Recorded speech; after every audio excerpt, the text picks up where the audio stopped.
Hello. Hello, hello. Hello. Hey, Hi. happy final week. We're here. We made it. You did it. Let's let everyone get their audio connected.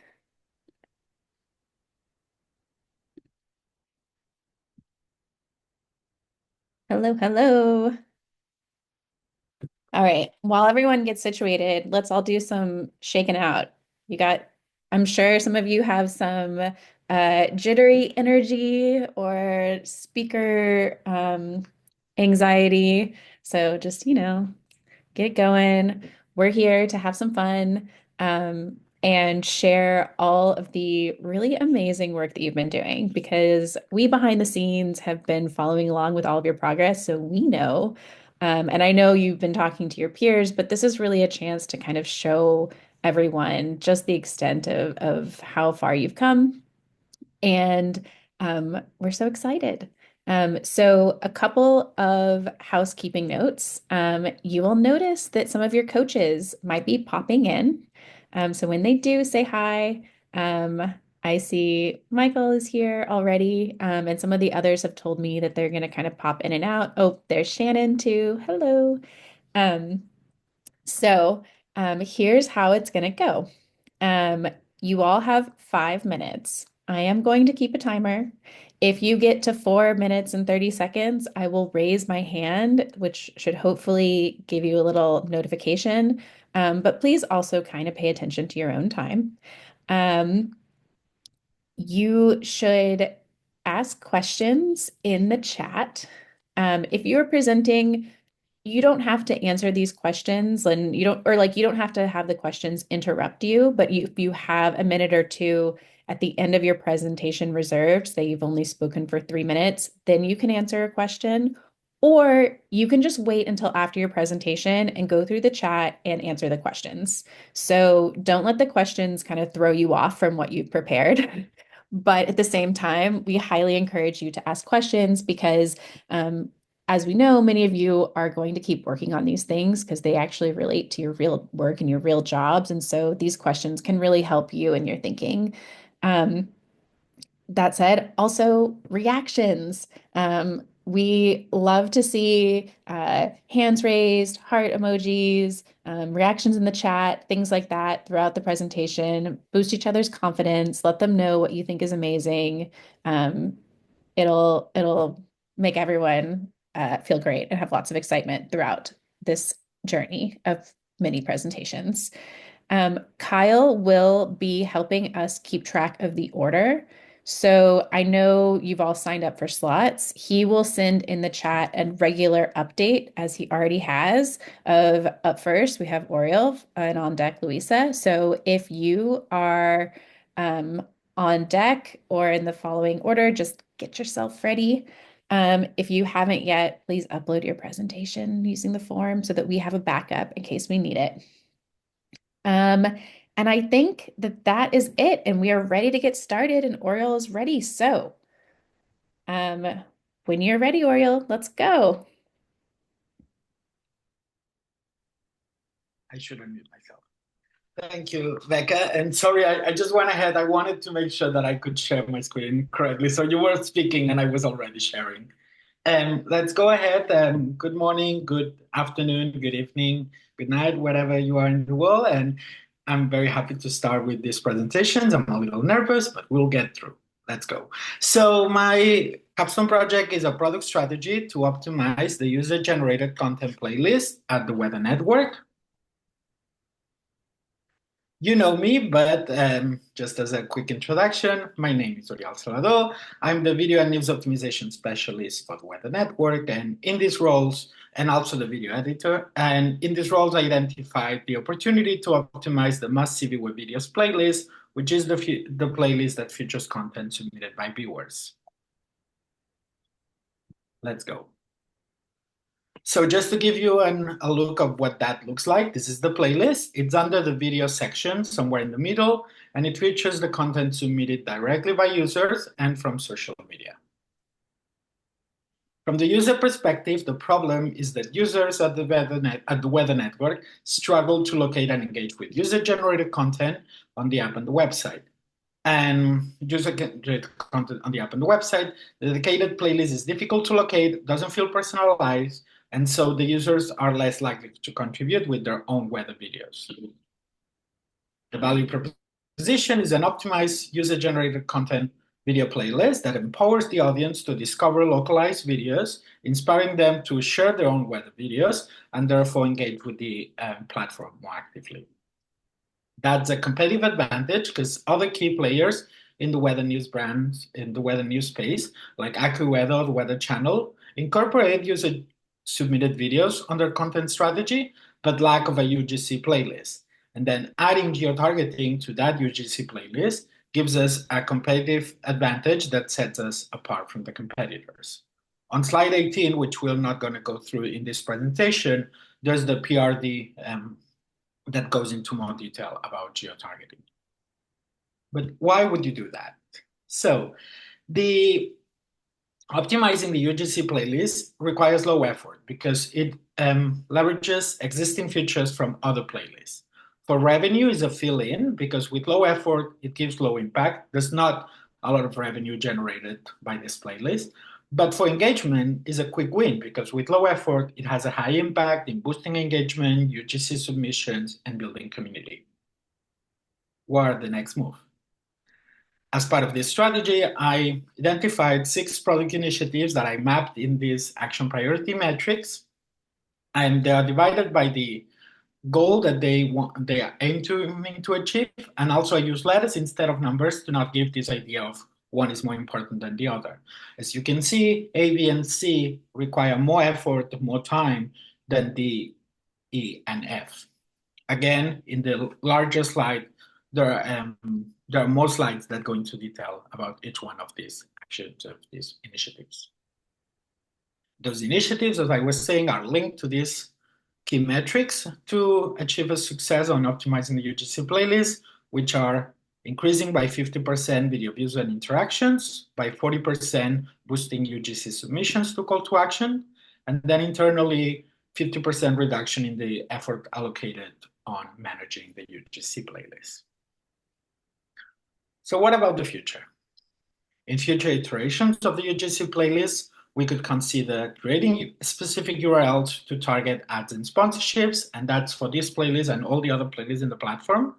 Use generative AI from the user end to help them craft descriptions in the submissions, create content for major events like storms, notify users when their content is used in created videos, and gamify the whole UGC contribution experience to boost engagement. I want to acknowledge that some of these ideas come from my colleagues in the cohort and conversations in the peer circle, so thank you for that. And with that, that's the end of my presentation. Thank you very much.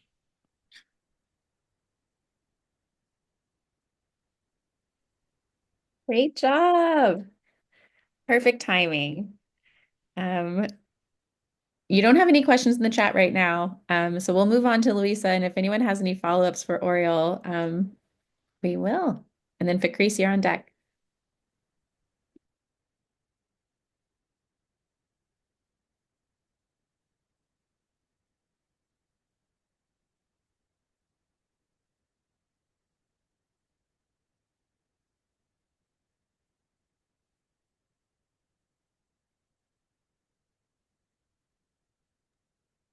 Hello, everyone. Do you hear me?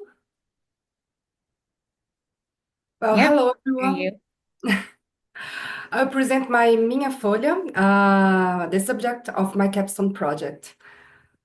I'm Luisa Costa, an audiences reporter at Folha de São Paulo, transitioning to product owner at Vibra Digital. I won't lead the product development at Minha Folha, but I want to share the product strategy I've worked on, and I'll leave it to my former employer. I found this opportunity. Brazilian news readers are eager for knowledge and insights, so the news can play a meaningful role in their everyday decisions.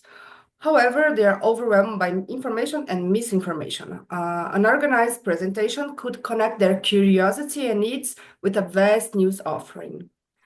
And our value proposition is that our updated Minha Folha help Folha subscribers who want to follow the news topics they want by providing an easy topics organization and suggestion and by letting them on their own reading tracks. Minha Folha is an exclusive area for subscribers where users can gather texts from topics, authors, columnists they follow, as well as the text they've saved to read later. It was designed as a retention tool, but Folha's churn rates were not as good as expected before 2024 elections, and it tends to get worse after that. Therefore, it could be a powerful tool to avoid subscribers' loss. Today, the section offers a plethora of topics, columns, blogs, cartoons, authors. All of them are preset and doesn't contemplate the diversity and richness of content that Folha has. There has never been any user research before launching the feature. Minha Folha was created in 2021 to help subscribers organize their reading offer at Folha, but it's not properly organized. How could we make our subscriber experience easier? Let's ask them. Global news apps which focus on custom content mirrors social media strategies. And it might work, but we have to learn more with Folha subscribers what would fit best for them. Folha has the best rating in app stores among Brazilian competitors, that's 4.8, and a high-level offer of analysis and opinion content. It should be best displayed for user appreciation and choice. I knew that we needed user research to fill data gaps, but it was not easy to get support on these matters. So I did a power opinion matrix, asked the most supported and influential stakeholder to help me with the stakeholder mapping and analysis, did a competitive analysis, did a SWOT analysis, and fun fact, SWOT analysis translates in Brazilian Portuguese as cute analysis, and I think that's beautiful. And the current status now is that Minha Folha redesign was ranked as a priority for 2025 backlog. I made a user research brief that aims to fill audience information gaps, such as, does the subscriber find what he or she wants in Minha Folha? Does he or she like the suggestions? Is the reading at Minha Folha compelling or useful? Would a reading history be interesting? Maybe with stats that he or she could share? And so much more. And also, I have a set of recommendations for A/B testing at Firebase that address some of the problems identified in the SWOT analysis, such as topics organized by sections or big themes, which would include cartoon in cascade with suggestions based on user behavior. And these suggestions will be possible now with our recently implemented data lake. Pop-up suggestions for topics author to follow after 3 articles read the same author topic in 1 week. And merge column blogs and authors into authors because they have the same news nature. And with a few design changes in a user-based decision, we aim to increase the number of followed topics authors by 10% within 6 months, increase time spent on Minha Folha by 15%, and increase our user base by 5%. Looking at where my Capstone project stands right now and what's still left to do to hit the KRs, I can say it's not exactly where I thought I'd be when I set my problem statement back in September. But honestly, I've learned that working in product is a lot like this, navigating through rough waters, but keeping our focus on what can be done and when. Thank you so much for your attention. That was great. And I love your learning at the end. That was awesome. You have lots of love in the chat too. But Chris, you're up next. Hi, everyone. Can you see my slides? Yeah, great. You're good. Okay, so here we go. So hi, everyone. I'm Cris. I'm the product manager at Vibra Digital, part of Grupo Bandeirantes. I have a background in journalism, including a PhD in social communication, and I've focused my career on understanding and solving the challenges of journalism in the digital age. Today, I'll present a project that reimagines how we deliver local news to São Paulo citizens through a personal and accessible format that meets their needs. So we identified a critical opportunity. News consumers crave information they can relate to, especially when it comes to local news. But the way news is currently presented often leads to news avoidance, as we saw. People feel overwhelmed by content that's too catastrophic, constant, and distant from the reality. This year's mayoral election in São Paulo was the perfect moment to reconnect with citizens by delivering relevant information in an informal format that feels lighter, closer, and easier to consume. Our solution is a weekly audio bulletin that provides São Paulo citizens with a digest of local politics and culture. We deliver this in a conversational style similar to how you would hear from a trusted friend or an influencer you follow. It's a format that feels simple, relatable, and personal, helping citizens feel more connected to the city. The magic lies in audio. It's a format that combines the intimacy of radio, the simplicity of a TV highlight, and the practicality of a newsletter. Audio creates a connection that reading news often can't. And we are leveraging this to bring São Paulo closer to its citizens in a way that feels natural and familiar, like listening to your favorite podcast or influencer. To validate our approach, we conducted a survey with 1,300 newsletter users. The results were clear. People want information delivered in a quick and practical format, like in bulletins. And the most valued topics were local politics, cultural events, and city services. This data confirms that our audio bulletin addresses a real demand, delivering the right information in the right format. This project is also an opportunity to learn more about our 5.2 million registered users. Today, we lack detailed data to personalize their experiences. By engaging them with this product, we'll collect deeper insights into their preferences and behaviors. This allows us to bring users closer to our transactional products, driving monetization opportunities while strengthening Vibra's relationship with its audience. This is our funnel for our users' relationship with us. So to measure success, goals. Engage 15% of São Paulo's newsletter, our São Paulo newsletter subscribers within 3 months.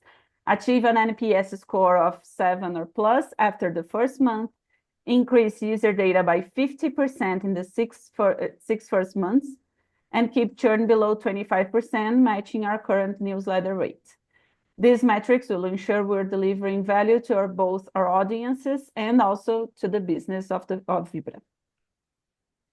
This is our roadmap. So our roadmap focuses on delivering value quickly and interactively.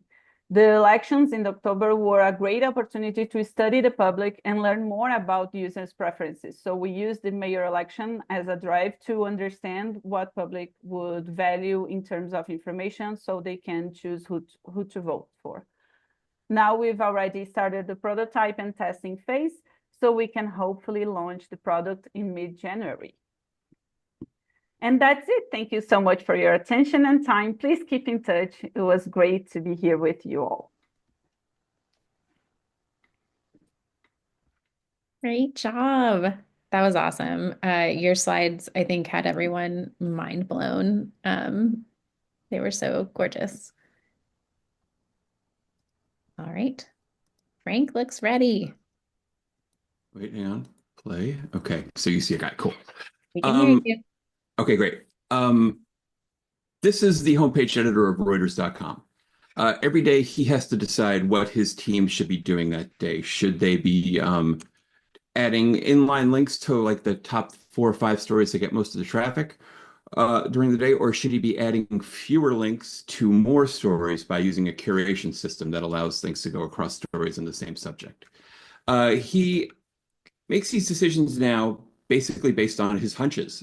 He doesn't have the data he needs to really see which one of these things is the better way to go for his team. And he's not the only person on Reuters.com who has issues like this. We have the visuals editor and the newsletter editor. We have product teams. We have the business teams. And importantly, we have the team in charge of our new subscription service. All these people are working on things without having enough information, and that gets to our problem. Reuters.com editorial product business stakeholders aren't making data-driven decisions now about how to serve our users. Okay, so what can help in this issue? When I started this project, I thought we'd be going through and I mean, a lot of people suggested, well, we need A/B testing. We need to get our hands on data. We need to be able to feel what changes work and what changes don't work. So I thought I'd be doing a lot of competitive analysis on the best A/B testing system to use. But it turns out somebody's already done that, and Reuters pays a lot of money for a system called A/B Tasty. The problem is nobody on the team is using it right now. And why is that? Well, it's because obviously you can't have the homepage editor or the newsletter editor setting up tests in a vacuum. So we have A/B Tasty being administered through a product team, as it should be. And they arrange the development resources and everything we need to use this product. But here's how things are working now. Let's say the homepage editor has an idea for a test. He goes and asks the product person in charge, hey, I want to test if I should be doing lots of links on fewer articles or fewer links on lots of articles. And the product person replies and says, well, that's not how A/B testing works. Really, what you need to do is you have to do one test and then do another test and see which one of those is better. So the homepage editor says, well, okay, what should we do first? And the product person says, well, let's ask the audience team. And then the audience team replies and says, well, let's do this one first. And then the product person says, well, we'll need design for that. And then the design person says, I am out of the office until next week. And then the homepage editor gets back. And then basically pretty soon we have a big snarl of lots of emails going back and forth. And each one of these emails is an opportunity for this system to slow down, for this thing to kind of drag out. For somebody can ask a complicated question that makes this process kind of slow down and grind to a halt.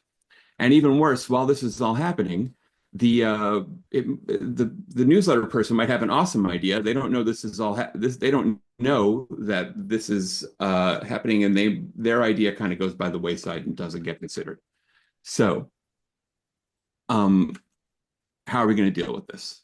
What do we have to do? We basically have to take this system, create a better structure for A/B testing. We have to break down the silos between the different teams, so everybody has a look at this process and has input. We need to work together to work on everybody's ideas and improve their ideas rather than rejecting them because they're not perfect out of the gate.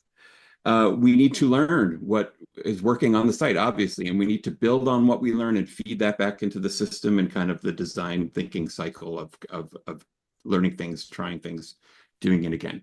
But what we really need to do, is, the phrase that's come up again and again, is we need to create a culture of testing at Reuters. So how do we do that? What's the idea? The idea is we're going to assemble a group of stakeholders, Reuters.com stakeholders, to create a goal-oriented A/B testing team. That's right, we're going to assemble a team of heroes from editors, business people, product people, everyone, and we're going to work together to get a better process for A/B testing. And we're going to have to come up with a snappy name for it. I'm not good at snappy names, but I really wanted to use that animation. So what is this team going to do? We're going to meet regularly, right? So one of the big problems with that big snarl of arrows that I showed you before was that there's no kind of impetus to keeping this process going. So we're gonna have a team of people. We're going to meet regularly. We're going to commit to a regular testing cadence, once a month, twice a month, depending on what everybody thinks we can do. But we're going to keep testing going. We're going to always know we're going to have to hit another test coming up. We're going to meet. We're going to bring ideas to discuss to come up with the ideas we want, and we're going to advocate for our ideas. We're going to debate which ones should go first, which ones are the best ones, and we're going to improve ideas that aren't perfect so we can keep the process moving. We're going to share the results with senior managers, and across the company. We're going to be very transparent about this, and we're going to use what we've learned to feed it back into the system.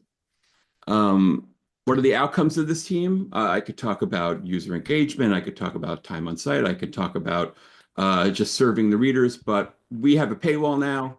We need conversions. We have to figure out what works to make people start paying for Reuters.com. That's the real name of the game. So you're all the very important people who can help us with this. So what do we need from you? We need nominees. We need to get an idea of who you want on this team and your input about that. But really importantly, we need resources, especially product, project, and development resources. We can't have a situation where we have to make a big accessibility change to the site, and we need to have all development resources on that, and that means the testing has stopped. We have to keep this going. We have to keep this process going. And that's going to mean carving out time from product people, from project people, from development people who administer APASty and make sure that they'll always have time every month to help us with this project. And finally, we need the commitment from senior managers to keep this process going, understand how important it is. Many people I've spoken to say this is one of the most important things we can be doing in my interviews. We need to keep that commitment from you going and be committed to learning understanding what we learn and implementing it on the site so we can all move forward. Thanks. And that's what I got. That was awesome. Thank you. Everyone very much related to your intro. Up next, we have Darla.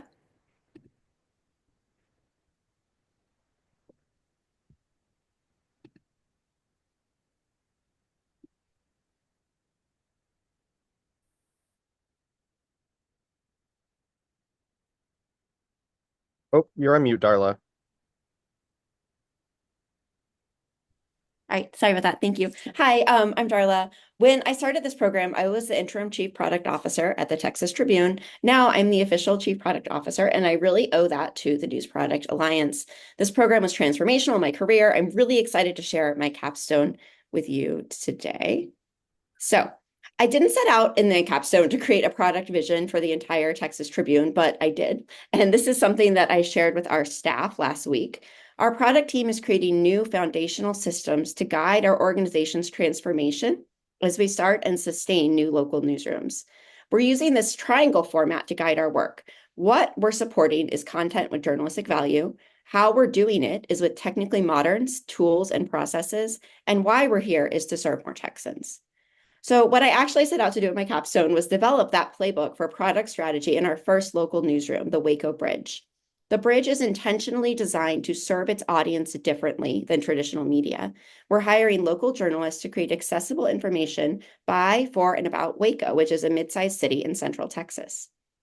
This value proposition that we developed is built on a foundation of user research by the American Journalism Project, plus more than 150 conversations with local leaders in Waco, held by my really brilliant Tribune colleagues, Ayan Mitra and Natalie Choate, who are shown here. This is the product playbook that they helped me create. The underlying magic here is a series of products using a framework that we're calling the Guide Pyramid that's designed to explain topics that have direct community impact. And this will work in 4 iterative steps. First, the newsroom will launch with guides that answer very, very basic questions. And the format and medium of these guides will depend on user needs. For example, guides for low literacy audiences, a group that includes about 1/4 of adults in Waco, would be created in audio and video format. Second, we're going to have conversations with the community after launch that lead to a series of more solutions-oriented guides based on their real-world situations. The third step builds upon 2 product lines that are really successful at the Tribune, events and data explorers. And then fourth, our product team will help the Bridge use those data explorers to localize the guides. The best example is, what are the good schools in my Waco neighborhood? We're also planning a 1-year engagement and portrait project designed to introduce Waco to the Bridge and Wacoans to each other. In this Waco Voices project, the newsroom will ask 2 key questions. What do you love about Waco, and how could Waco be better? Our journalists will record the answers and take a portrait of the people they meet. An early key hire for this newsroom is a photojournalist, because we know with the literacy challenges in Waco, we need to present information in visual ways. This project will also provide regular, compelling, sponsorable content on multiple platforms. And at the end of the year, we'll use the images to create a gallery show as a first birthday celebration for the Bridge. Next, I'm going to talk about our business model for these newsrooms. The Tribune is creating a hub for the business and product support so that local journalists can focus on innovating in their communities. We've raised most of 3 years of operating expenses for the newsrooms, but we're not going to support them forever. They must explore new ways to generate revenue and aim to break even by year 6. Oopsies, sorry. Like the Tribune, these nonprofit newsrooms will seek support from a wide variety of sources. Our funding model works at the state level, and we're optimistic it'll work locally. We have support from 3 major foundations in Waco as a starting point, and then they're going to work towards developing products that earn income. We're also really interested in finding or creating geographically scoped metrics for tracking our success. We really need to measure how many people in Waco we're reaching, not people in other places. So what's next? We're hiring the first 3 staffers for the bridge right now. Last week, the finalists submitted memos based on the guide, pyramid, and Waco Voices concepts. And I've got to say, like, reading their riffs on these themes was fascinating. It was really cool to see how the people we are hiring who are based locally already kind of took those ideas and ran with them. I can't wait to see what they come up with. The newsroom will launch next year, and then we'll take these insights to Austin, where we're starting a second local newsroom with 2 new variables, an acquisition and more partnerships. Thank you again for your time and support. I learned from every single one of you in this program, and I can't wait to share again how this all goes as we move forward. That's it. Yay. Thank you, Darla. That was lovely. And I love seeing my former colleagues, Ian and Natalie, too. Up next, I don't even remember, but it looks like EA is ready.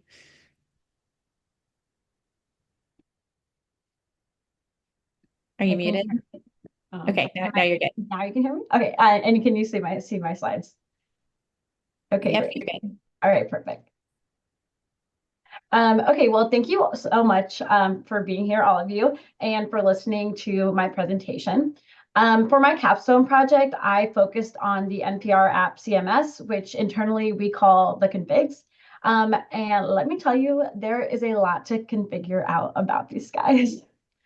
So hopefully you all know me by now. I'm Emily Abshire. I work at the NPR headquarters in Washington, D.C. And I sit in the newsroom and work specifically on the NPR app. And a lot of my job is working directly with this CMS, the configs, to build and control the app experience.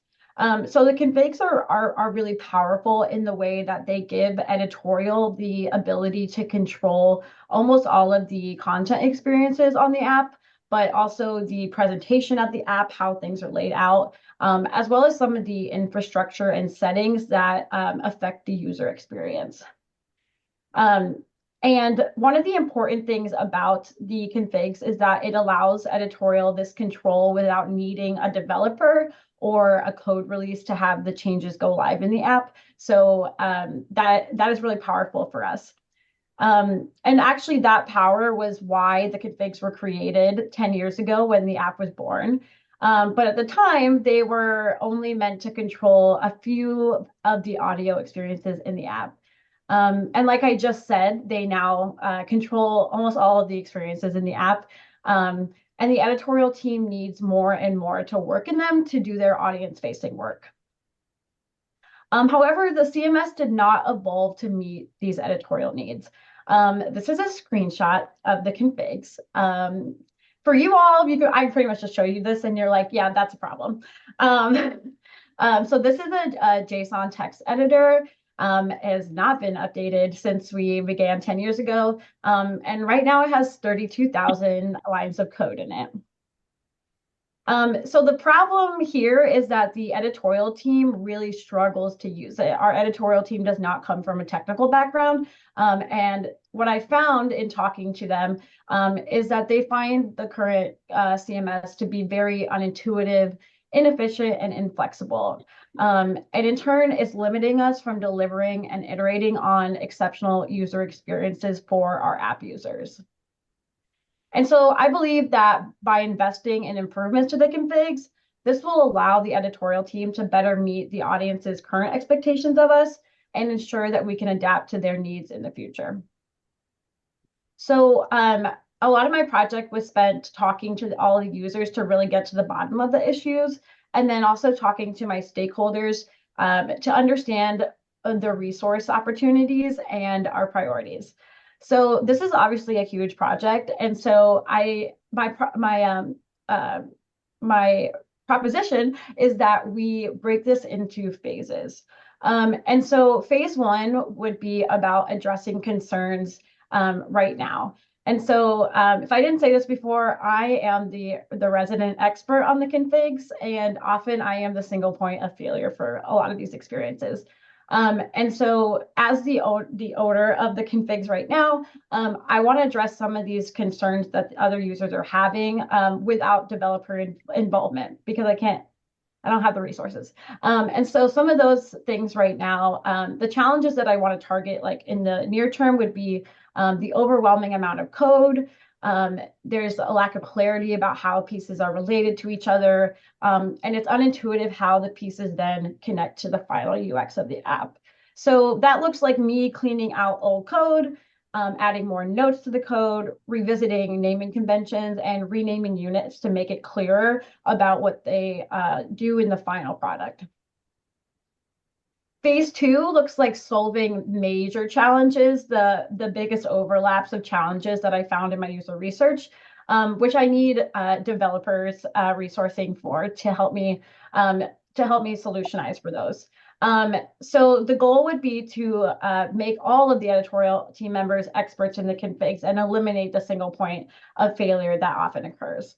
And I think some of those opportunities looks like built-in documentation and troubleshooting, more visual aids and live previewing, and more automation. And then phase three would be about imagining a better future and really increasing the capabilities of the CMS to react to our audience's requests and their needs, and to be able to future-proof this to continue to do so in the future.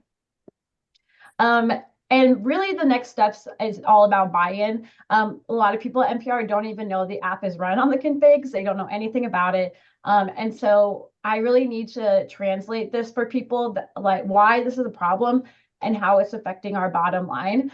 And so that will require a lot of presentations and talking. So I really could use the good luck. So wish me luck, and thank you so much for listening to my presentation. Great job. I've never seen such a great case for tackling technical debt. You had everyone like feeling like, oh man, can't believe it's that bad. I'm glad that you all do, because no one else does at my organization. So thank you. Caitlin, you're up next, followed by Heather. That was frightening. I'm with James, who said you had told us it was bad. We didn't know it was that bad. Thank you. Hi, yes, hello. I'm trying to share my screen. There we go. You're good. Cool. I have had a struggle. Let's talk about what happens when that happens. Yes, as you know, I'm Caitlin, me, myself, and I am not a product manager. I want to be very clear about this. It will become wildly important shortly, but I am not a product manager. I'm not even on the product team in my organization. I run audience, or I'm a part of a team that runs audience experiences. I am very focused on how we meet our audience where they are. I very firmly believe that despite all evidence to the contrary, sometimes our audience is not dumb.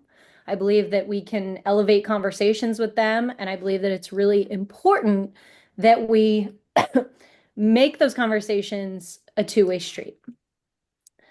However, I have also been very, very vocal in my organization that our app really and truly prevents us from providing information to our go-get audience, and how detrimental that will be in the coming years. I started with this problem statement. And really, as you read this, I should have known that I was going to run into a million issues just based on the number of times that I was told by my mentor and others, stop solutioning before you define your problem. That should have been wildly red flags all over. But, you know, sometimes you keep plowing ahead. So I did a lot of thinking. Some of it I enjoyed, some of it I did not. Yes, I longhand write things like user journeys sometimes. And then I did fun things like a competitive analysis, which is great, great fun for my brain because I love to overconsume content. But as previously mentioned, I am not a part of the product team. I am a strategist who sits on audience adjacent to them, under editorial, as a matter of fact, which meant that I forgot my own important note from classes ago. Doing the pre-work may, probably should have said must, involve conversations with louder key stakeholders first. And due to this and some internal changes at our company, I, within a couple weeks, had to, like 2 weeks ago, had to completely reevaluate where I was going with this and how I could actually use it to impact the work that I'll be doing next year. And so I reset with something from one of our last few classes that really struck me, a vision statement. And this is what I'm aiming to enter the new year with our product team. I want to be able to say that we really need to put customization and personalization tools in the hands of our readers, and we need to find ways to encourage them to return.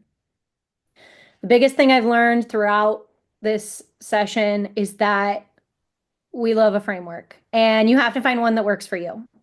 The scientific method is probably closer to how my brain works, so I probably stole this from another framework and built this out as a if-then statement, finding an assumption, taking my assumption, outlining expectations, my desired goals, and then finding ways to test it. It really, some of them just feel like common sense to me, which I do now know because I can be taught that that will mean that they are the hardest to find the data for and the hardest to work on and work toward.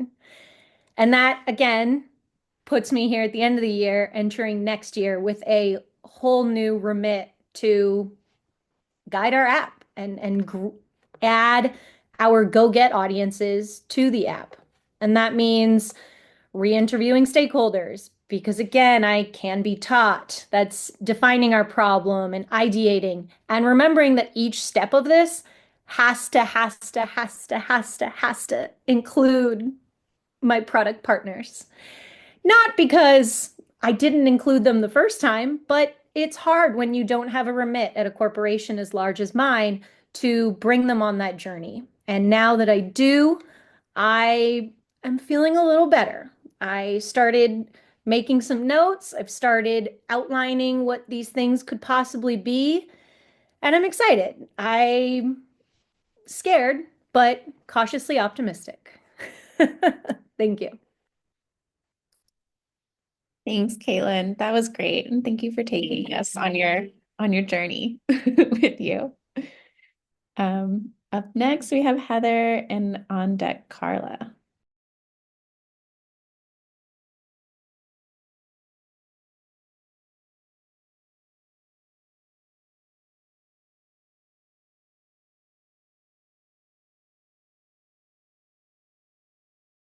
Not find unmute, so that's great. So today I'm going to talk about bridging the AI knowledge gap for newsroom leaders, which is what I've been working on for the last few months. For those of you who don't know me, I'm Heather. I've had experience examining the journalism industry from a variety of angles, from a practitioner, a researcher, a vendor, and a product person. And one thing I've noticed as a result of all my different experiences in this industry is that none of these branches talk to each other.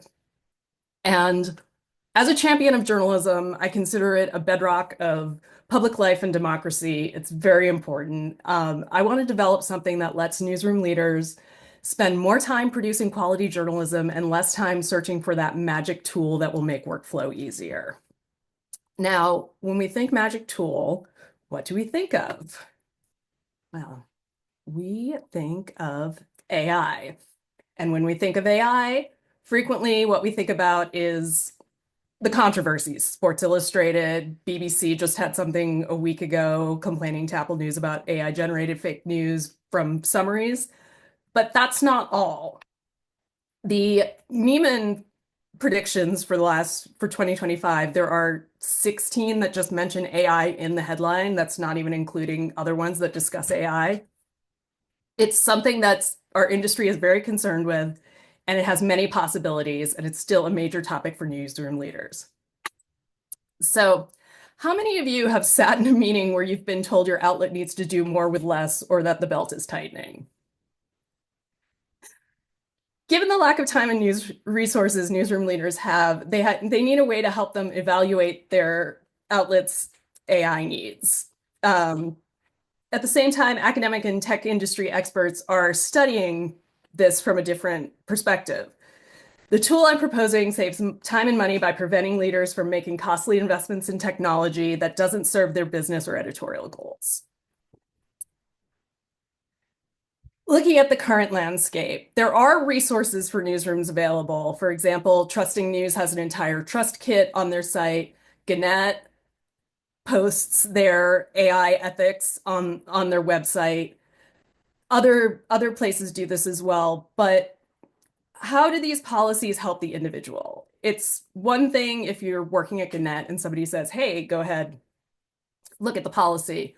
But if you're in a different publication, different industry, and you're just given the mandate to work on AI, where are you going to begin? And let's think about a leader of a small local newsroom. We'll call them Casey. Casey, in the last year or so, has been dealing with layoffs, an advertising sales slump, and a hostile climate to news. Corporate leadership has reached out to Casey with a case of shiny object syndrome and wants Casey to use AI to relieve some of the pressure and wants them to feel empowered to choose their own solution for their newsroom because at least corporate knows that each outpost isn't going to be the same. Where does Casey even start? And that's the opportunity. If you study consumer behavior, you know that word of mouth is one of the biggest drivers of product recommendations and purchases.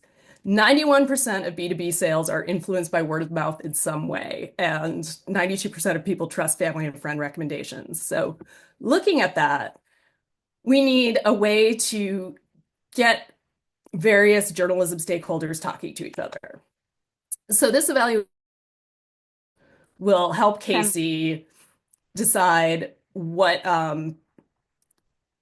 business decision is best for them as far as connecting potential customers with industry and AI experts. So essentially, I'm talking about a wire cutter for AI tools for the newsroom. As we can see by this timeline, I'm still very much in the early stages of development. I've had some conversations, user stakeholder interviews with academics and newsroom practitioners. I want to put that up to about AI product people as well and do focus groups with people who have started using AI and people who haven't. From there, I want to define success by publishing and sentiment KPIs once I get more information, prototype and user testing, and then hopefully figuring out the business model, which will probably be subscription or affiliate, depending on what feedback I get. And if you want to join me or talk to me about AI, I'm more than happy to. So please reach out, heather.muse@gmail. And thank you, everyone, for such a great course. Yay, that was awesome. I definitely want to talk more about AI. So who is up next? Carla. And we have James after that, and then we'll take our little break. Wait, because I cannot see my screen for some strange reason. Yeah, it says that you have started screen sharing. Double click to enter full screen mode. Let me see. Apologies for that. Now, can you see it? Yes, now we can see it. Great. All right. So the question my capstone tries to answer is how to build alignment without a common vision. I'm Carla, and I'm the head of news products at RFERL. And here in the map, you can see the area where we operate. We produce content in 27 different languages and for 23 different markets. The countries where we operate, freedom of expression, freedom of press freedom is threatened, and the information is influenced or controlled by the government. That means that audiences have a hard time finding reliable and high quality journalism that can help them make decisions, be critical, and feel connected. When I was thinking about possible solutions to help and to solve our audience's problem, I realized that first, my company needs to do some internal work. And I identified 3 pain points. The first one is the lack of a clear vision, which translates into inconsistent decision-making, silos, and slow processes. The second one is that there are 3 teams that formally or informally, they work in product, and the same pattern repeats. We struggle to agree on priorities. And the last one is our size. We are a big media organization working on different markets, and we have really challenges to escalate solutions. So identifying the needs was pretty straightforward. However, from my position, I cannot influence the CEO to redefine or to update the vision. But what I can do is I can work and improve the situation with the stakeholders I work with, and I can also make sure that the audience is part of the conversations. Because when I was talking to management, to stakeholders, with colleagues, I realized that in one way or the other, everybody was feeling the gap. Everybody was feeling the struggle. And the good news is that my team, News Products, as we work with all the divisions in the organization, we are in a really good position to help facilitate those conversations. But first, we also need to do some changes. I redefine our vision to incorporate and to include what we'd like to call our superpowers, our capacity to build alignment, to improve effectiveness, and to focus on the audience. And I also make sure that this new vision was aligned with our updated OKRs. Once the theory was clear, I wanted to challenge my assumptions and see if the gaps I have identified, if they were real. And I got pretty good results. So I developed a product launch document draft that was praised by the editor-in-chief and also received very positive feedback from other division heads. Management also accepted my proposal to lead the conversation about developing KPIs for the newsroom and also to create an AI playground, a virtual space where journalists can ask questions, share resources, and also share experiences about AI. And I also made some improvements and some progress with the other teams working in product, improving our communication, and also starting the discussion on how we can collaborate more effectively. And what's next? One of the challenges I see is how to make journalists to embrace the KPIs and the strategy documents instead of seeing them as bureaucracy. And also, once we are working to build this alignment, how we can avoid misalignment when management communicates priorities. And the third challenge is how my team can really be more effective, reducing time wasters, and also and focusing on projects that really make a difference. I am extremely happy with the progress done so far, and I'm very excited about the challenges ahead. And I would like to very briefly share some things that I learned during this process. So the first one is that I would recommend to talk to people with an open mind because you will find lots and lots of opportunities. Someone mentioned it in the chat. Try and try again until you find the framework or the shape that works for you. Our work is to serve the audience, and when blockers appear, we all know that they will appear. Focus on the outcome and don't discourage. And finally, don't put too much pressure on yourself, because as product leaders, we are responsible for finding the answers, not for having all of them. Thank you. Wow, I love that last statement. It's so true. About finding the answers, not necessarily having all of them. I think we'll all remember that. Great.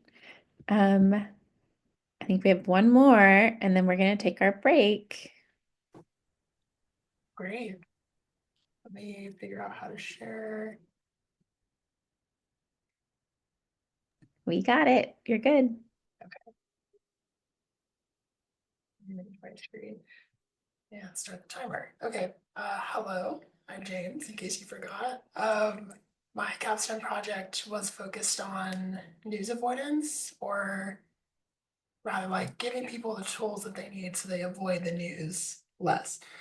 Um, I work at the San Francisco Standard, but this project is sort of a solo project. It was not a work-related project.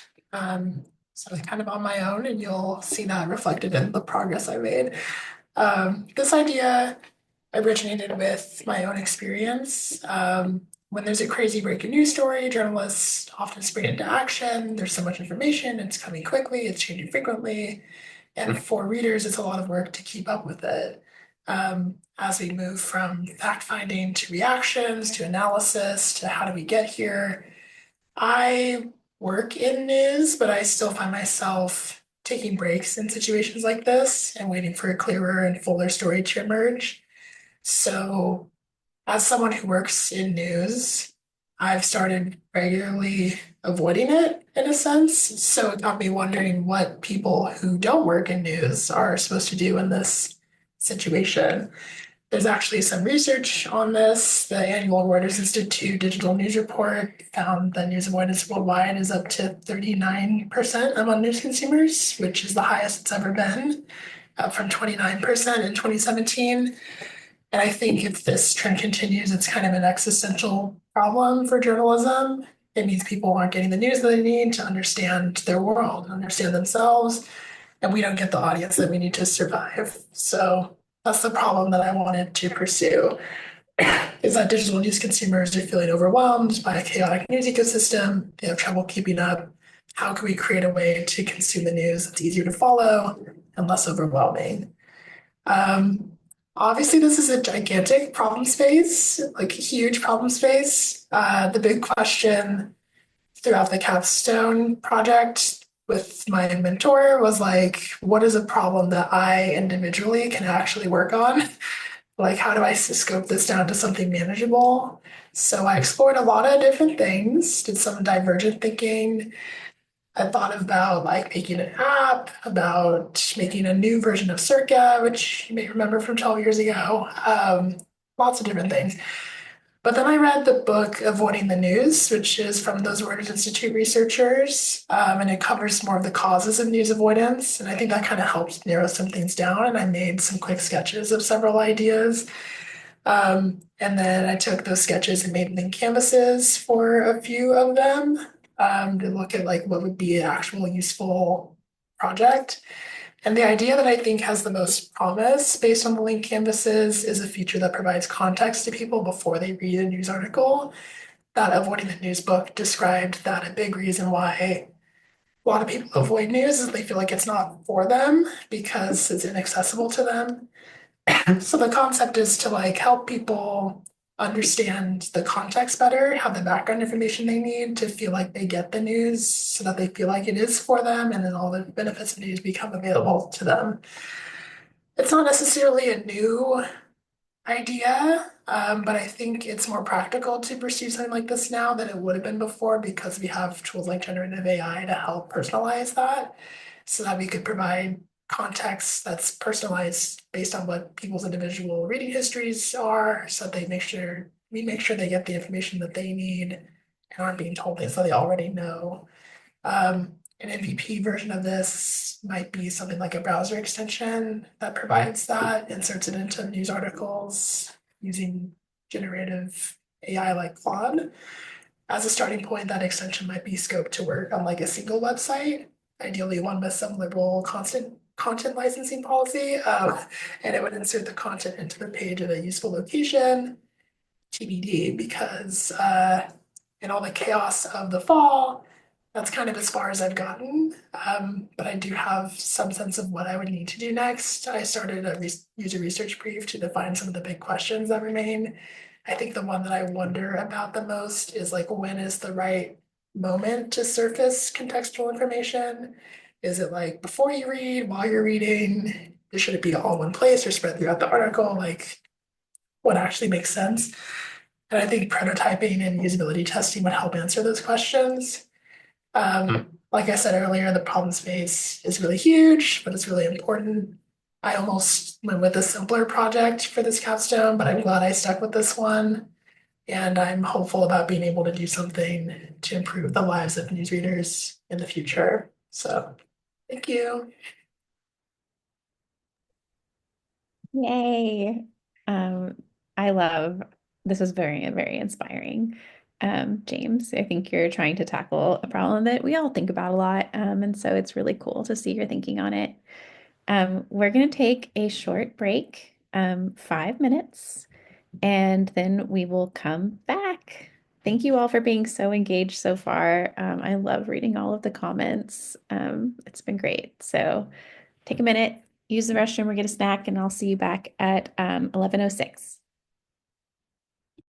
Yes, I also wanted to say that y'all are freaking amazing, and these have been so incredible. So thank you so much, and keep up the amazing work. Yes.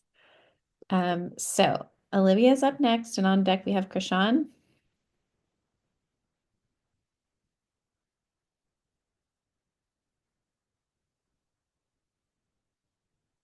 Is Olivia here? Yes, I'm here. Okay, yeah. Let me just make sure I'm sharing the right screen.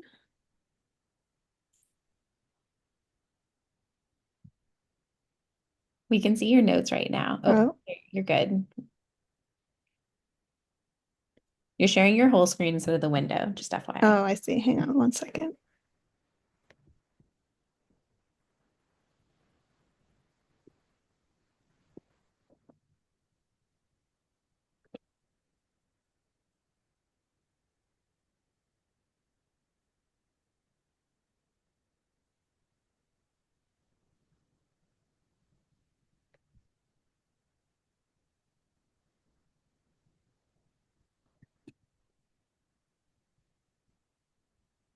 Okay.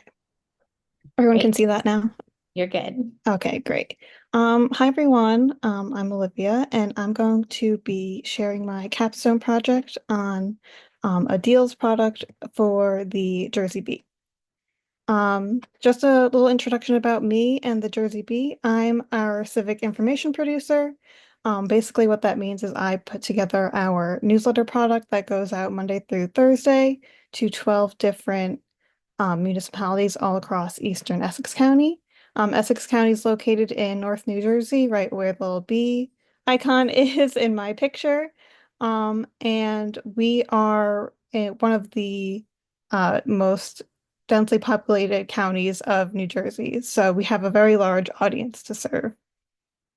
One thing about the Jersey Bee and our newsletters is we think of them as being a play on a digital local newspaper, and really curating content from all over the internet through Facebook pages, municipal government pages, that kind of thing. And so in thinking about that and thinking about what our digital newspaper is currently missing is a classified section or section for our audience to get deals and coupons, easy access all in one place.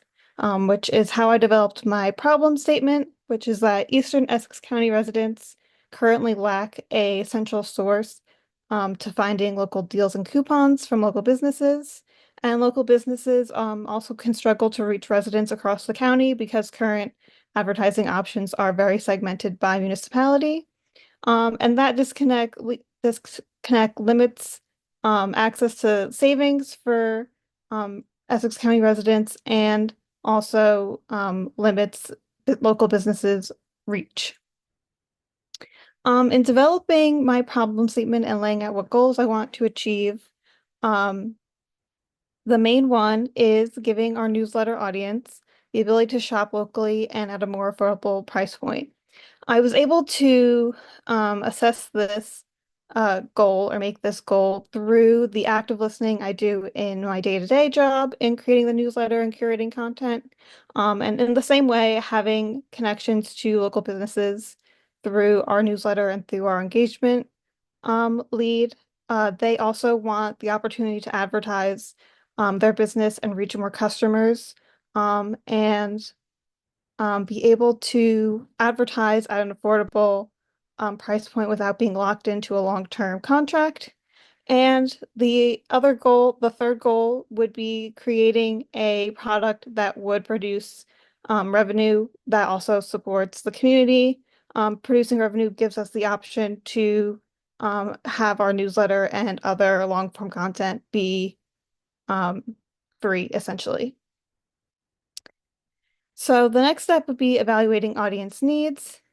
As I mentioned before, in my work with the newsletter, our audience, our people needs have expressed that they, are really wanting to find deals and coupons to access things like getting new shoes for their kids to go to school, clothes, school supplies, all that kind of thing. And they want to be able to do it at locations that are not necessarily big box stores, especially if they live in a community that is more walkable. But right now, they're expressing it's kind of hard to find those deals for local businesses. You kind of need to be able to follow them on social media, get a word of mouth recommendation, or remember that you've seen an ad for them in some other location in the other media that you consume in your day-to-day life. For business needs, I highlighted that small businesses in particular often have a limited budget. They don't have a big advertising budget or someone who can handle that kind of thing full time. The business owners and employees want to be able to connect with the people who live and work in the communities where their shops are. And that can be a struggle if they are not super tech savvy in order to advertise on their own social medias themselves. And they also don't necessarily want to be locked into a long-term commitment for an advertising contract if a lot of businesses are seasonal with back to school type sales or seasonal landscaping, that kind of thing. They don't necessarily want a full run advertisement schedule. So the opportunity that the Jersey Bee has with its Deals product, the opportunity it has to fill is to create a centralized location for people to access their deals and coupons, really using the framework that we have right now for our newsletter in order to curate a focus group for business audiences. And we're able to connect local business audiences with our members, with our subscriber members through our audience is very connected. They want to be connected to their local businesses in their community, and our subscribers are already very connected, which is one of the reasons they are currently subscribed to us. The timeline I have now is what I was able to accomplish in this first phase during the Capstone project, setting out the initial research, and then looking forward to 2025. I'm hopeful that I'll be able to analyze research through audience surveys, finalize the product format in the late winter, and then early spring, hopefully launching a minimally viable product. And then just to reiterate at the end, being able to produce a revenue producing product allows us to further our mission at the Jersey Bee of producing information locally, meeting information needs, inspiring civic participation, and improving quality of life for our community without having to require any kind of paywall or anything like that for our journalism. And thank you. Yay. That was awesome. I love how you found a revenue opportunity that really connects to what users want so that you can have that mutually kind of symbiotic product strategy. That's great. All right, Krishan, you're up next, and then we have Christina K. Awesome. Hi, everyone. Let me try share my screen.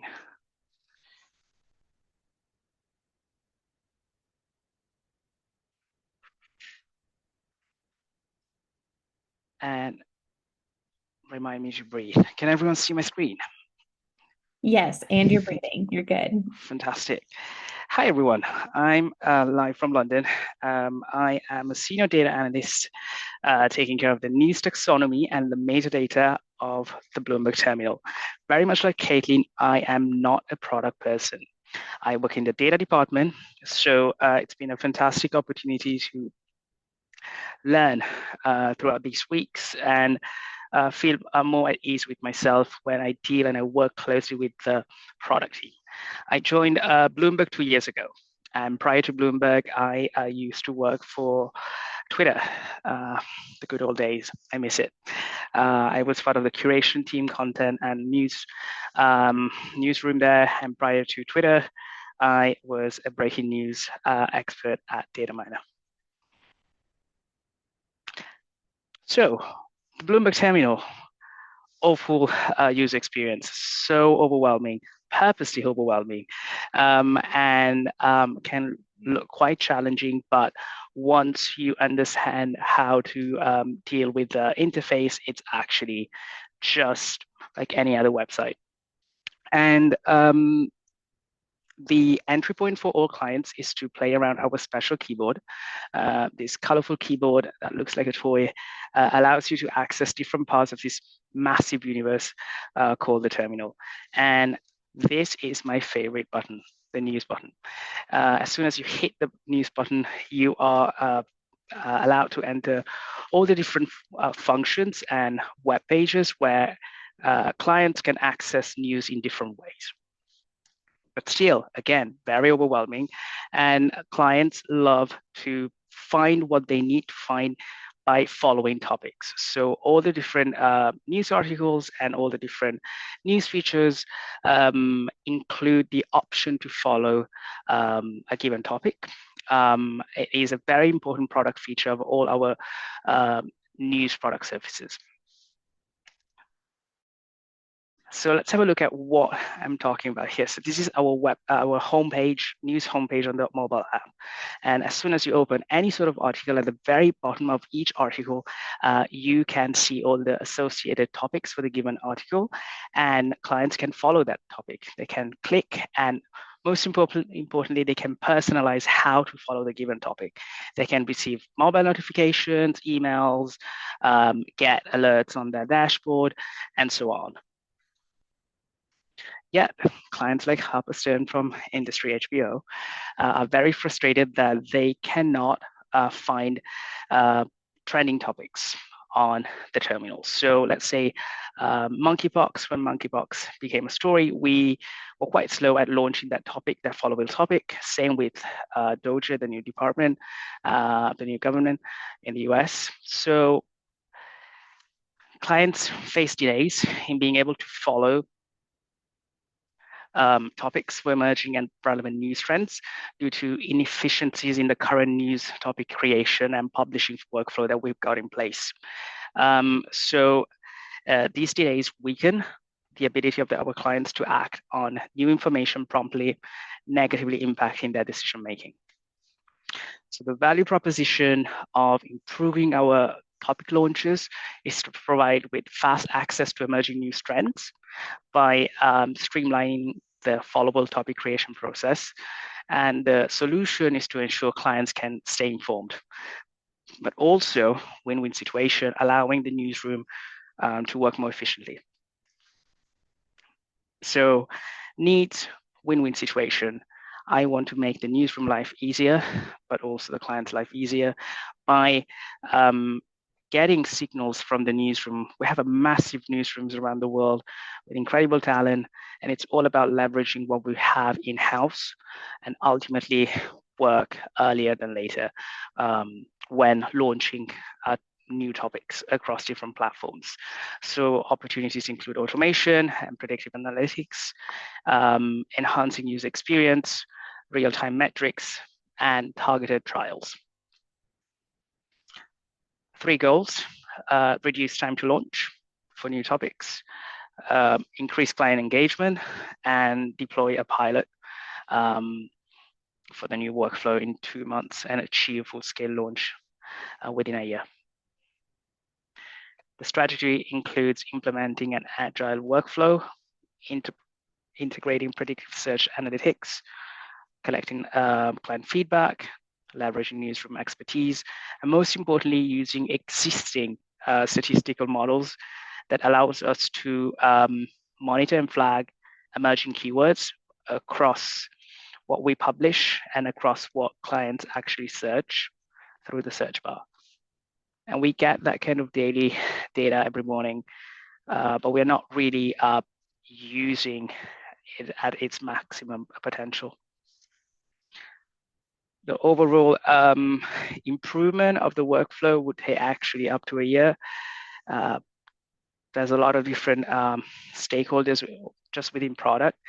Here at Bloomberg LP, I'm talking about 85 news product stakeholders. So it's been quite of a challenge to navigate such a complex institution. But the ultimate goal is to make clients like Harper happy, clients at Wayside Royco, and most importantly, Kendall. So in conclusion, Bloomberg will not only meet client expectations for timely news, but also set a new standard for efficiency and innovation in news topics curation. So to sum up, my project is all about preemptively identifying topics that may trend. Thanks, everyone. Yay, thank you. I literally laughed out loud at your Kindle picture, so that was great. Christina K, you are up next, followed by Harry.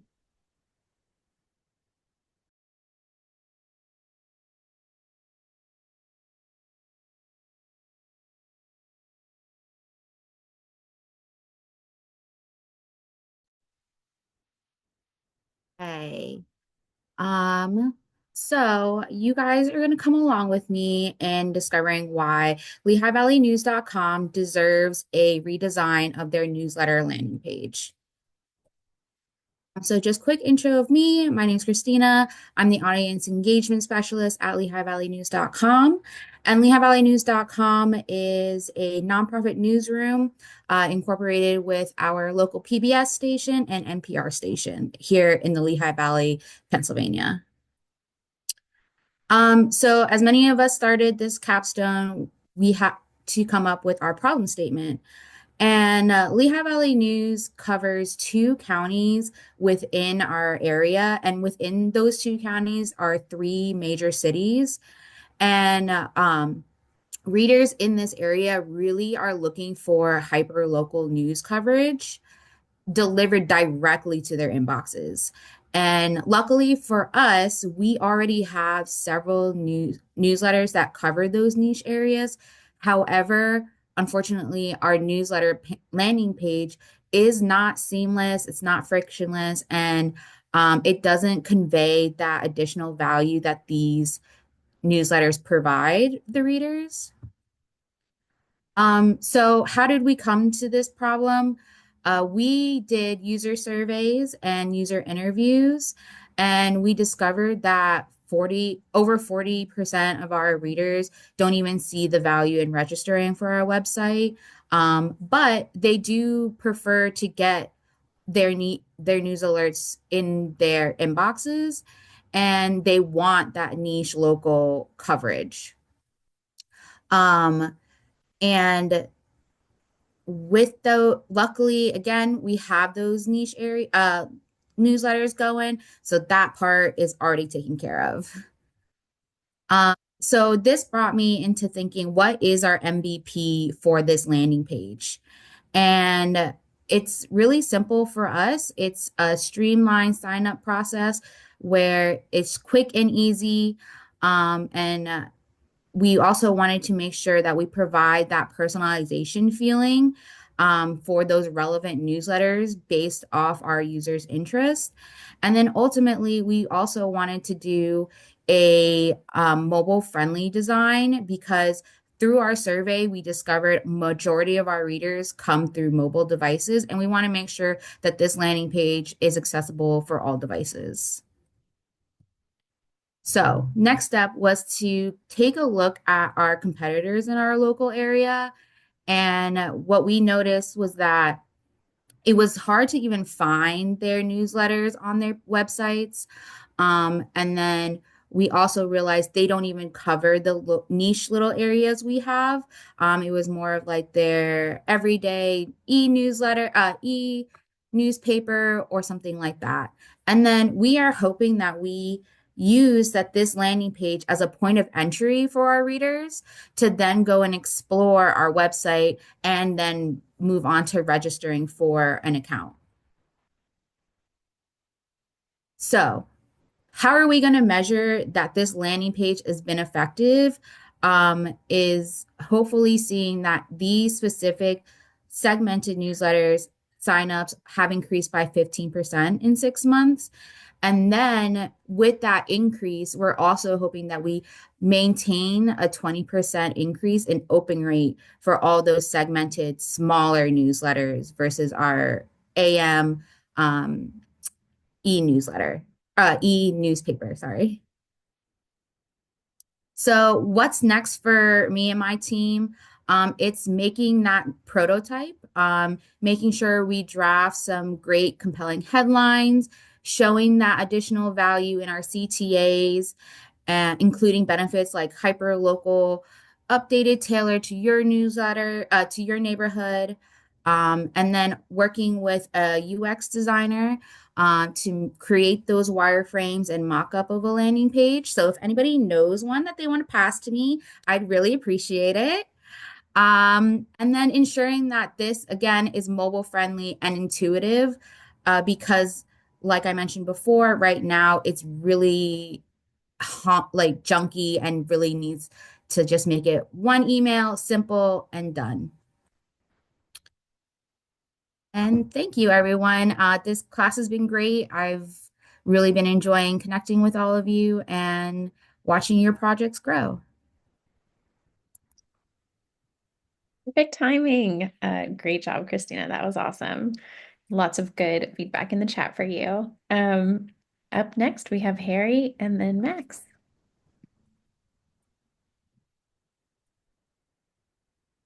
Right. Hopefully that will have full screened, maybe. You're good. All right, cool. So here's my presentation on making the banners better, or how I learned that it wasn't really about the banners. So I'm Harry. I'm the Deputy Head of Audience, open brackets, curation, close brackets at the iPaper, which is a sort of mid-sized national newspaper in the UK. And what that really means is I'm in a sort of awkward role midway between product, editorial, and audience. Although I sit with the audience team. And in practice, it's like looking after our owned channels. So that's managing the presentation of the homepage, newsletters, and push notifications. So the problem, stroke, opportunity. You can kind of split our output very roughly into two types of article. There's day-to-day like service journalism, breaking news stories, live updates, coverage of ongoing events and so on. And then there's what we sort of clumsily think of as premium journalism. And this is the big projects that you're going to send out one or multiple reporters on. They're going to take weeks, maybe even months to produce. And they end up as like big reads or multi-part investigations and so on. And this stuff, we know it's hugely, hugely valuable. A really successful piece of service journalism might convert up to 5 readers to a paying subscriber. A really successful piece of premium journalism can convert tens, sometimes even hundreds of readers to paying for our product. And subscriptions are our main metric and really is sort of, that's a massive, massive difference. And we also know that our existing subscribers are heavily engaged with it. The analytics are basically very clear on that. And here's the problem, if you go on our site or our socials or you get a notification about a piece of premium journalism, it basically looks exactly the same as everything else we do. It's very, very hard to distinguish it. So what's our current solution? The current solution is we put it in a banner. You can see a beautiful banner here halfway down the page. We leave it there for 6 hours. We add a tag that says probably big read or exclusive. We send a push notification in which we say the words big read or exclusive. We put it in a newsletter, we put it on social media, and we call it a big read and exclusive there too. And then we wait for traffic to roll in. So is this working? Answer, no. So the research that we did showed that users are less likely to click on an article when they're in a banner format. The users think the articles in a banner format are in fact less important than the ones that are not. And then that big read and exclusive mean literally nothing to readers and that they're less than likely to click on them. And then the ongoing analytics we were monitoring throughout also back this up. So what's going on here? Well, number one, users didn't know the banners were actually clickable. Number two, users thought that the banners were adverts. This is probably not helped by the fact that there's a massive banner advert right here directly beneath it. And number three, the users who recognized the banners as an article and wanted to click on them thought they wanted to save it for reading later on. So let's fix it. If you fix the banners, that problem will be gone, won't it? So halfway down the page here is our new version of the banners that we rolled out with a site refresh.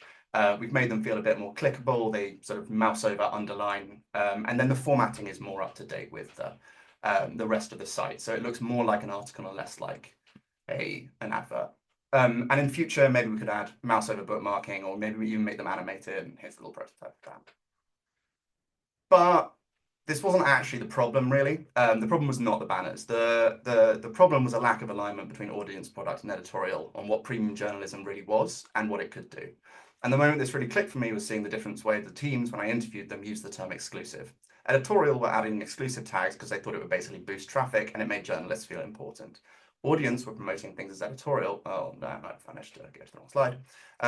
Audience were promoting things as exclusive because they thought it signaled value and would drive subscriptions. And then at their request, product was adding exclusive labeling and functionality to articles but product didn't really know what exclusive meant, and our readers definitely didn't know what it meant, and they basically didn't really care about it. So the real solution is a joint work between these three teams to produce a central playbook for premium journalism. And that's got to outline what it is, why it's important to us, why it's important to readers, how you produce it, and how we present it on the site and on our distribution channels. This will take time and testing, but if we get it right, we should be able to build a more consistent premium site experience. And knowing what we do about the retention and acquisition properties of premium journalists, this should boost our subscriber conversion rate and also the length of time that they stick around as paying subscribers. And now we can finally use the last slide and say thanks for listening. That was awesome, Harry. Great job fixing a small problem and identifying a much bigger one. Up next, Max, you're ready. Great. And Christina, you're on deck. Can all of you see the screen? Yep, you're good. Okay, great. Thanks for all of your presentations up until now. They've all been great. I just want to add my 5 cents to that, my project.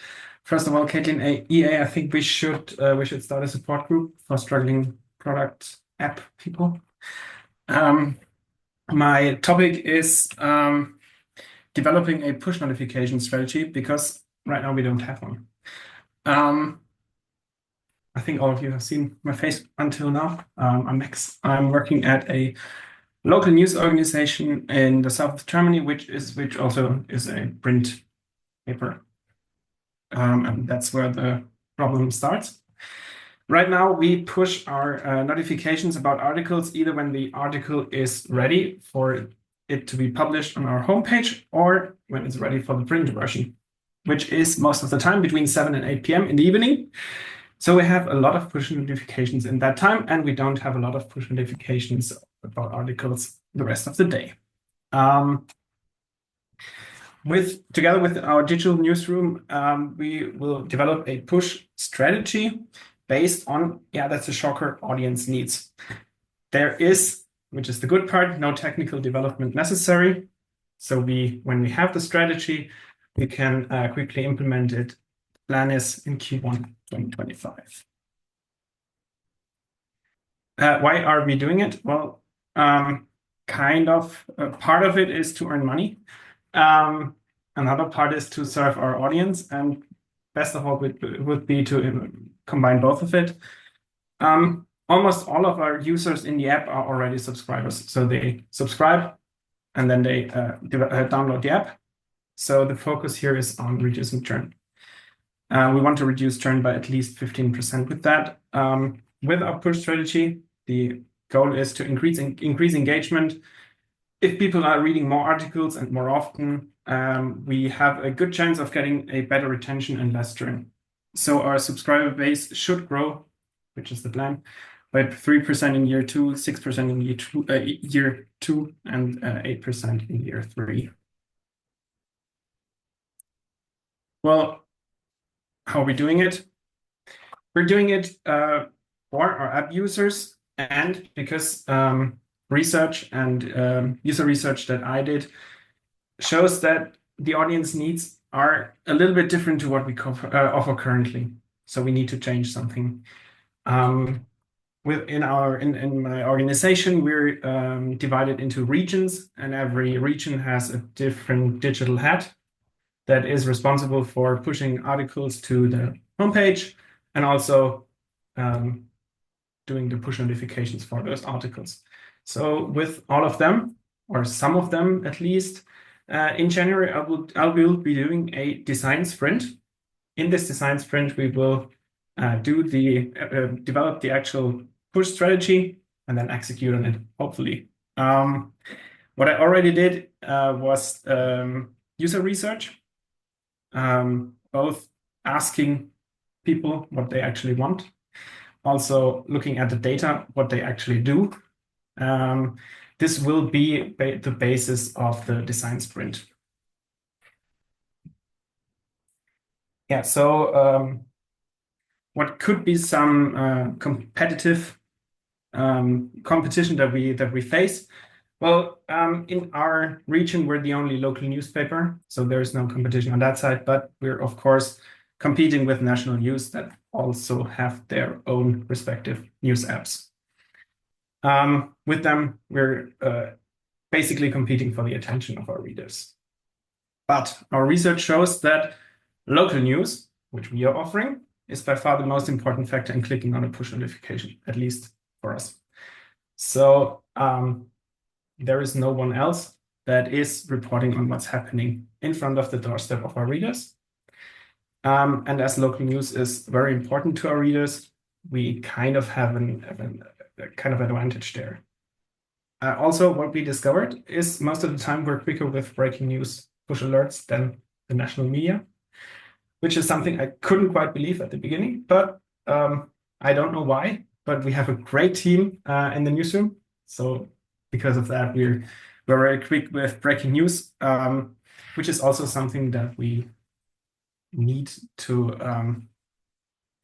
build up on.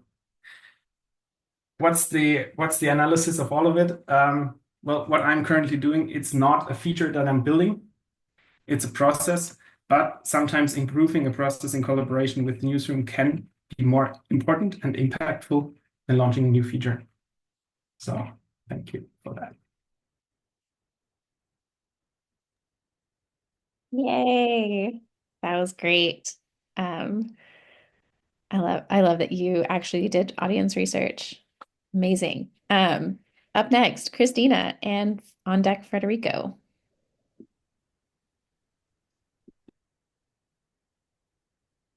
Hello, everyone. My name is Cristina del Marquiles. I am the Audience and Product Manager at Centro de Periodismo Investigativo, Center for Investigative Journalism, that's based in San Juan, Puerto Rico. Today, I'll walk you through my capstone project, Rethinking an Underperforming Podcast. I'll be talking about our investigative podcast, De Cerca. De Cerca means up close. Let's begin with the problem or the opportunity. In Puerto Rico, particularly in San Juan, educated professionals feel disillusioned with the status quo. Issues like inadequate education, unreliable electricity, and poor public health weigh heavily on their daily lives. However, while these frustrations are palpable, many lack the factual information they need to advocate for change effectively. De Cerca is uniquely positioned to fill this gap. Yet, despite its an award-winning investigative journalism, the podcast struggles to connect with its intended audience. This has resulted in limited listenership, undermining its potential for engagement and revenue generation. The Cerca is designed to help Puerto Ricans understand why essential services fail and equip them with actionable insights to advocate for meaningful change. What makes the Cerca unique is its combination of CPI's investigative rigor and compelling storytelling. And the Cerca, as CPI, gets access to places and people that other media don't, whether it is traveling to the mountains in central Puerto Rico to document a community's struggles to secure access to clean water, or interviewing the president of the Supreme Court of Puerto Rico to demand accountability for how domestic violence cases are handled in the judicial system. Each episode dives into systemic issues like education, electricity, and healthcare, presenting them in a way that empowers listeners to take informed action. So what's the current status? It's celebrated, but searching for listeners. Currently, the Cerca is celebrated. It has won many awards for its content, but searching for listeners, despite 2 seasons, the podcast has yet to build a solid listener base. This gap between the quality of the content and the level of audience engagement signals an urgent need for a strategic overhaul. The lack of substantial audience also means the Cerca has limited revenue potential. As it stands, the podcast strategy is not sustainable. To thrive, it needs a listener-centered approach that aligns with both audience needs and CPI's broader goals for impact. So looking ahead, the next version of the Cerca will focus on being audience-centered and action-oriented. By actively incorporating audience feedback and engagement, the podcast will empower listeners to not only understand systemic issues, but also take meaningful action. To inform this transformation, I've outlined a research roadmap. First, we establish a clear objective, evaluate why the Cerca is not reaching its target audience, and develop a revamped strategy to relaunch the podcast in spring 2025. Part of this evaluation was the interview to key stakeholders to align goals and expectations. I also designed a community survey, and I'm in the process of conducting user interviews. The next step will be to analyze this data to identify actionable insights. Our goal for the relaunch includes achieving a 10% monthly growth in audience engagement, improving podcast performance, and generating actionable ideas for new episodes based on feedback. These goals will guide the podcast toward a stronger connection with its listeners and greater overall impact. In summary, the Cerca has the potential to be a transformative tool for advocacy in Puerto Rico. So we're addressing those gaps in audience engagement and aligning the podcast with actionable listener-centered strategies so we can ensure its sustainability and relevance. So thank you for your time and attention. That was wonderful. Good job. I'm just so impressed by everyone. You guys are doing great. Up next, we have Federico, and on deck, we have Val. We're getting through so many of you today. You're all keeping to time. This is awesome. So let's keep going.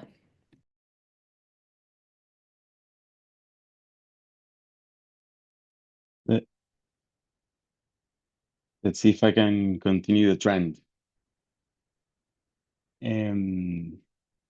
Okay. Hello.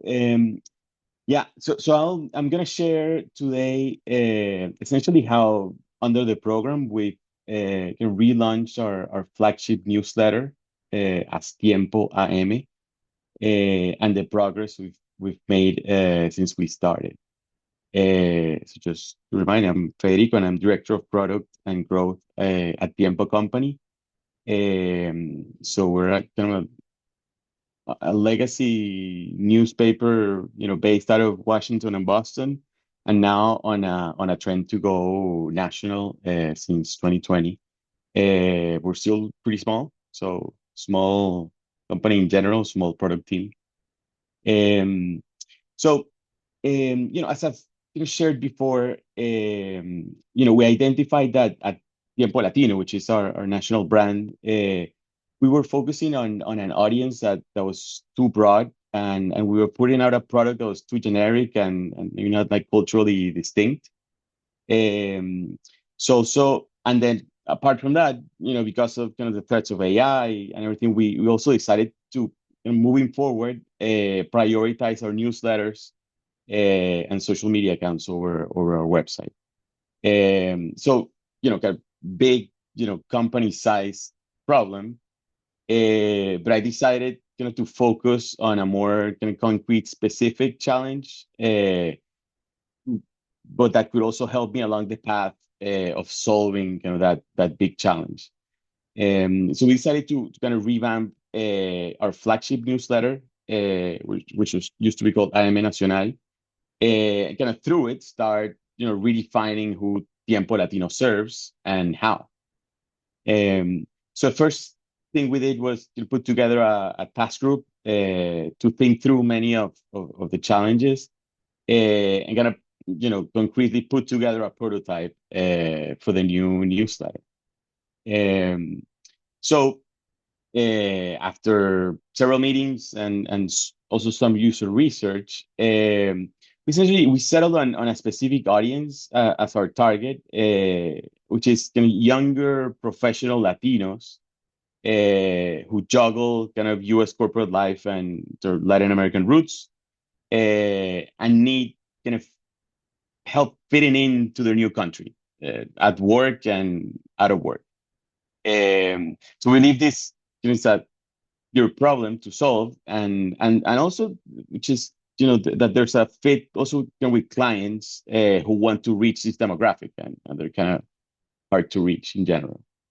So we gave Tiempo AM a unique kind of opinionated voice. We curated content to kind of match the audience's work-life balance, and even integrated ads or ad formats that kind of feel helpful and not intrusive.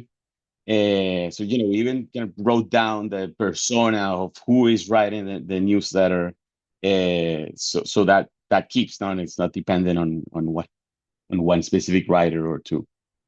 So and then we also we set what I think is our ambitious but achievable goals, essentially to boost engagement, grow our subscriber base, and increase ad sales versus the previous 3 months of IMN newsletter. And then I did this exercise of essentially estimating revenue projections, and it showed that we have a clear path to profitability. We break even at less than 30% at inventory sales, and have a viable cost of acquisition that which means you can confidently invest in growth. So of course, this kind of mismatch between we inherited an audience, and now we're putting out a new product. So it was huge problem in general for the whole company. So we follow this up with some user research on that inherited audience, and find out that our existing readers we're not so far from this target demographic that we want to serve, in the sense that they are educated, they are professional Latinos in the US, but we are definitely skewing older. So it also kind of set up we figure out we need to do targeted outreach to bring in a younger audience. So in just over 2 months since the October 1st launch, I think we've done pretty well. Open rates have climbed by 3 percentage points. The subscriber count is up by more than 4%. And while ad inventory sales remain modest, early conversations indicate brands see the value of this targeted audience. Yeah, and then finally, I think Tiempo AM is showing results, and I think if we focus on this persona, authentic voice, strategic marketing, I think we'll be able to achieve our goals, and most importantly, be a model for the rest of Tiempo Latino. bit over, sorry. Thank you. No, you did great. That was awesome. Great job. You have some lots of good feedback in the chat too. I think we're gonna have one more. Yeah, Val, and then we're gonna wrap up. We made great progress today. So, more time on Thursday for us to have our graduation party. So Val, you are the last one for today, and then the rest of you can get ready for Thursday.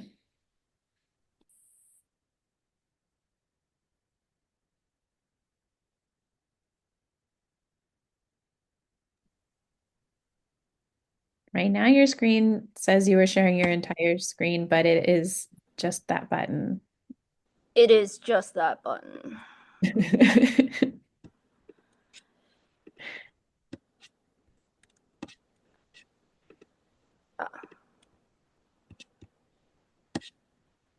This is it?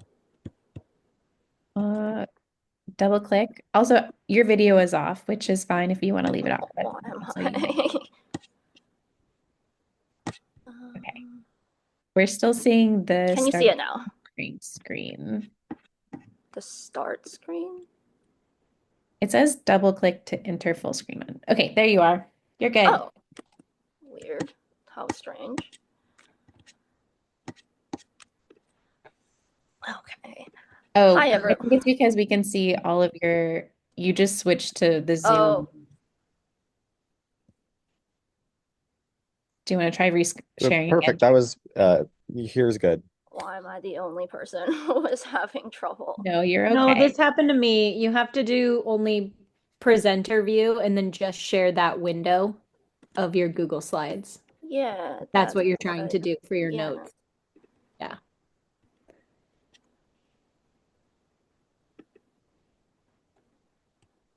Yeah, so it's sharing all of your screens. Currently sharing, switch. Yeah, if you can switch to just sharing the tab, then you can look at your notes while we see your presentation. Friday this worked.